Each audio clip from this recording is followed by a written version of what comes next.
మన ప్రభువు రక్షకుడు అయిన యేసుక్రీస్తు పరిశుద్ధ నామంలో మీ అందరికి నా యొక్క శుభాభివందనం తెలియజేస్తున్నాను. దేవుడు మిమ్మల్ని మీ కుటుంబాలు బాగా దీవించును గాక. Good morning, God bless you.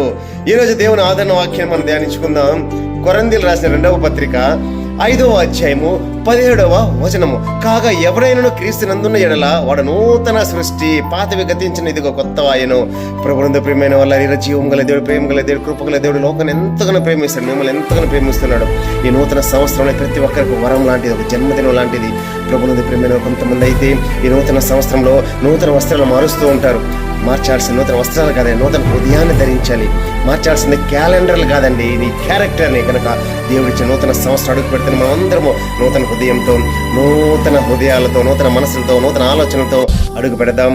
మన పాపాలన్నింటినీ విడిచిపెడదాం, నూతనంగా జీవిద్దాం, అనేక మందికి శుభవార్తను ప్రకటిద్దాం, భలే మంచి దాసులు అనిపించుకుందాం. Praise the lord.